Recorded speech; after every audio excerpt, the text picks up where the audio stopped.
guys, welcome back to the channel. Today we are fixing the manifold leak on Electra. You guys know these Hemis, you know it's a very common problem. I believe we have a couple snap bolts. I can't really see past the heat shields. I'm missing the heat shield on the passenger side, which makes me think there's probably snap bolts over there. The driver's side still has the heat shield, but it's kind of loose. So yeah, I mean, this isn't a terrible job on the trucks. If you have a car with a Hemi, I feel very bad for you because it's not a fun job. But the trucks, it's actually very easy. Let me show you guys. Come in and say right after that clip, mine is only hard because they have never been off in 171,000 miles. I had broken bolts. I had really rotted heads of bolts to the point where turbo sockets, if you guys don't know what those are, they kind of grip the bolt harder when you're trying to loosen it, so they bite into the bolt. Those sometimes didn't work on certain bolts. They were like an in-between size, and obviously you can't have an in-between size. It's 10, 11, 12 millimeter, whatever. So sometimes those didn't work, so I actually ended up using the stud remover on the head of the bolt, like the biggest stud remover I had, and it would grab it, it would take it off. So whatever you got to do, just do it. It is what it is, man. Mine were really rough shape. Honestly, they probably should have been done a long time ago, but it is what it is, man. It's easy if the hardware is in decent shape. It'll come right apart. So with the trucks, all you really have to do is pull your wheels, pull this fender liner out, and you have all the access you can ever ask for your manifolds. So I'm gonna get this thing off the ground really quick. I'm gonna pull the wheels off. I'm gonna pull both shields off, and then we'll dive right into these manifolds. Realistically, it's a couple bolts on the motor itself, and it's 2 bolts that go to the Y pipe, the factory Y pipe. So it really shouldn't be too bad as long as we don't have too many snap bolts and they actually come out pretty easily, which we'll see what happens, but I don't think we have too many bolts that are broken.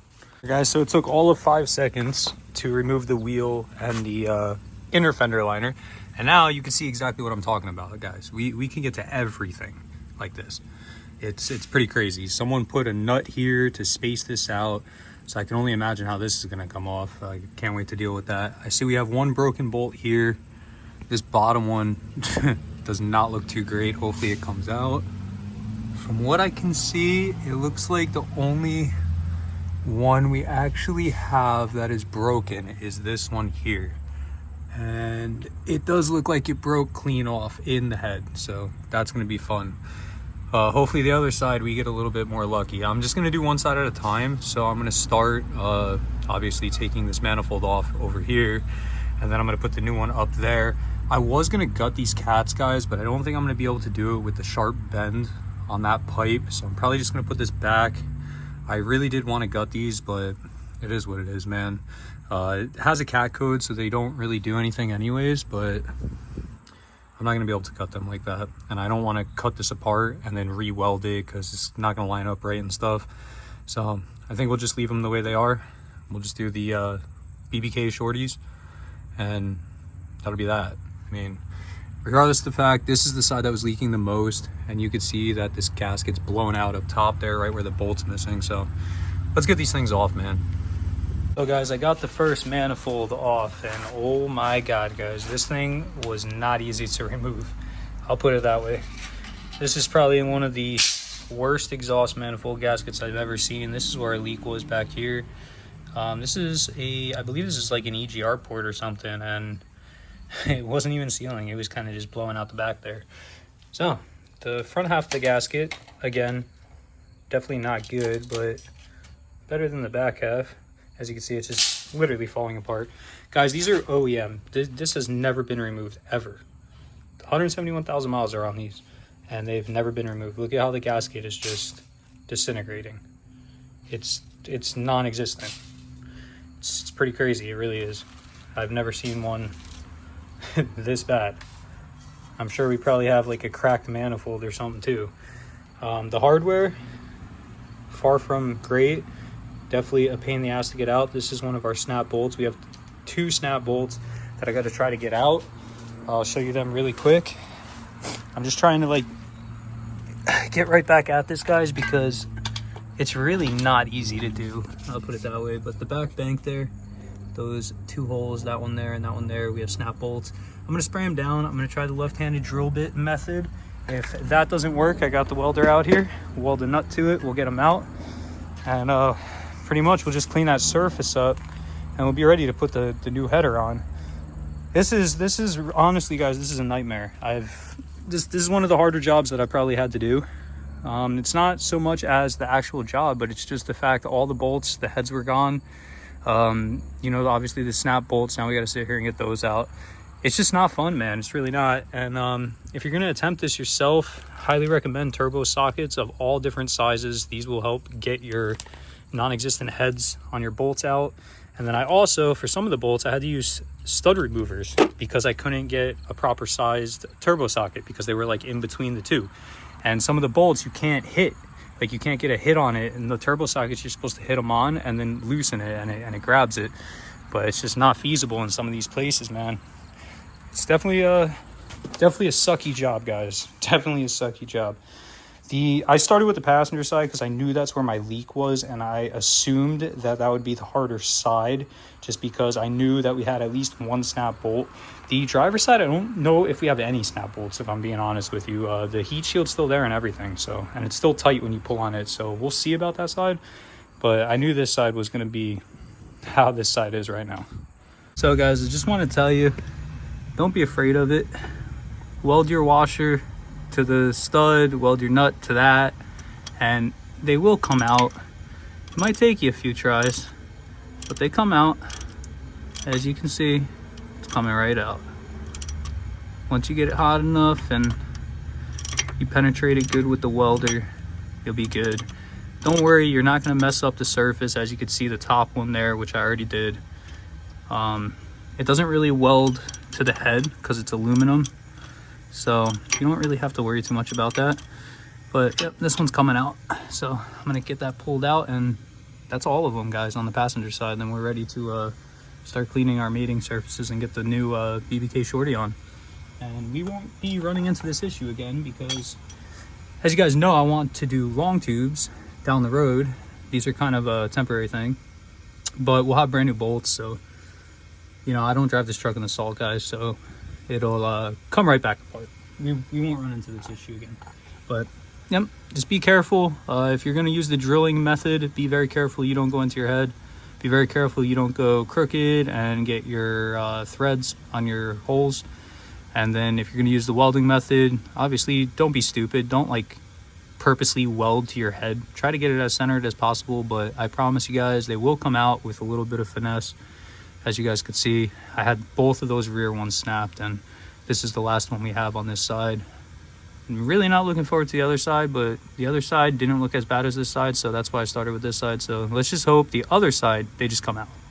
Fingers crossed. Yeah, okay. All right, so I got them all cleaned up the best I can. There's a lot of corrosion, guys, so I got them the best I can. I'm about to go grab the new gasket, the new header, and hopefully we just don't have any leaks. Like I said, that's the best I could do. I was using Scotch-Brite and 180 grit sandpaper, and it's just honestly not that easy to clean those. So unfortunately, guys, I only got one side done yesterday. Mainly because these suck. I'm not gonna lie to you guys, these definitely suck. But I just ran out of daylight, man. It gets dark at 7. But the one that's in there, it looks good. I still have to tighten the collector in the back. I left it loose just so it's easier on the other side. But it looks really good in there. I didn't put the splash shield back yet because, like I said, we need to tighten up the flange back there.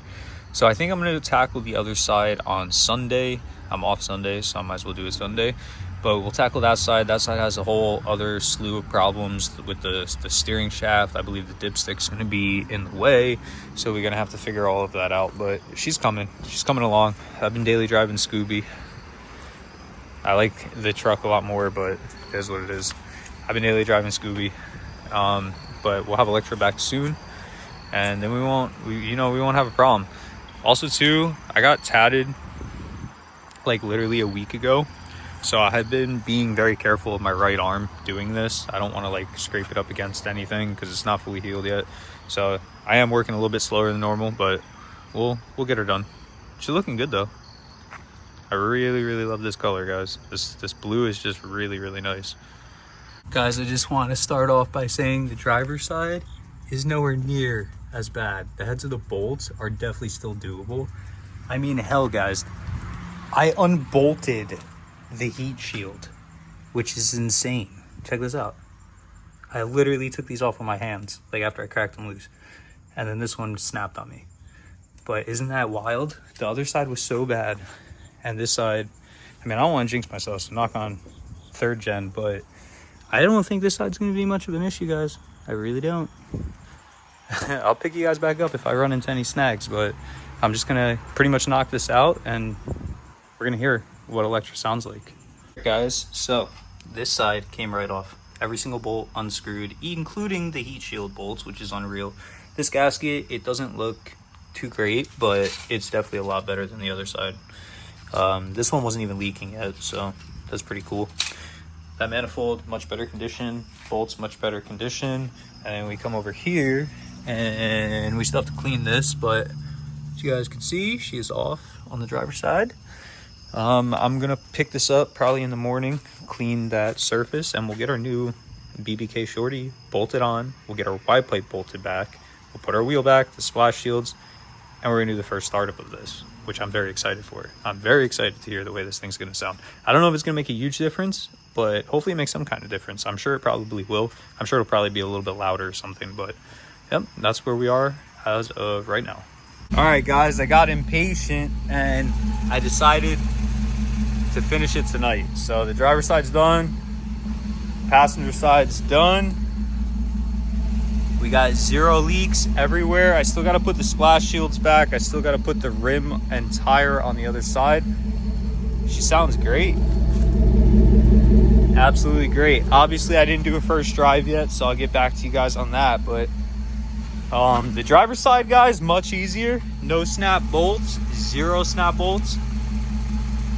You definitely hear more valve train noise with the headers, that's for sure. I mean, that's pretty common in a Hemi, but it sounds really, really good. I mean, it didn't crazy change the exhaust tone, but it does sound pretty damn good, honestly. So I'm really excited to see just how differently it drives. I would assume we'll pick up some type of power from it, but yeah. So the shorties, not too bad to install. I could imagine long tubes would probably suck, but these weren't terrible. I mean, if you don't have all the bolt problems I had, you'd probably be better off. But that's pretty much it, man. I'm about to put the wheels on, about to put the splash shields back in, and this is gonna be it, man. I'm gonna be driving this thing tomorrow. I'm pretty excited for it. Yo, so I posted a short of my Hemi-Tic a while back, and I just want to show you guys what it sounds like now, because everybody that said you're gonna see, he already knows. Everybody that said you're gonna need to do cam and lifters very soon. All I'm saying is my Hemi sounds like it just rolled off the assembly line right now. That's all I'm saying. Let's take a listen. All right, guys, so you remember that clack, clack, clack, clack, clack I had? That sounded like somebody was hitting the fucking side of the engine block with a hammer. A midget. A midget. This truck has been running for 40 minutes, 45 minutes at idle. And you guys know that's when the noise would appear, right? Well, I want you to just take a fucking listen. Pretty quiet, huh? Pretty fucking quiet, huh? Let's go to the other side. Would you listen to that? Anybody that told me it was my cam and lifters, all I gotta say is go fuck yourself. That's all I gotta fucking say. Stop fucking throwing around fucking misinformation, because my Hemi is perfectly fucking fine. It was exhaust leaks. That's all it was. Living proof. Dead nuts fucking silent. 0 knock. Stop throwing around misinformation. And I'm going to be honest with all you Hemi guys that watch this video. Check your exhaust manifold gaskets. Check for exhaust leaks. Check for all of that stuff. Because listen to it now. It's perfectly fucking fine. So that's all I have for you guys today. I hope you guys enjoyed this this video, it was a disaster for me. I'm gonna be honest with you guys. The passenger side was a nightmare. It really was. I was not having fun with that side. The driver's side was much easier. The truck sounds amazing now. No more at idle and accelerating and everything. So I hope you guys enjoyed today's video. Please drop a like up on this video, drop a comment down below, subscribe to this channel if you're new here, and I'll catch you guys in, I would say next week's video, but you know, I'm only posting stuff that I haven't really posted before. So I'll catch you guys when I see you guys, and yeah, that's all I have for you guys. Sean, anything to say? Yeah, tell me you want more content more often. More content more often. Yeah. Yeah. But he's not buying mods, so it's definitely not gonna happen. I'll catch you guys in the next video. Peace out. Stay blessed. Have a nice night. Later.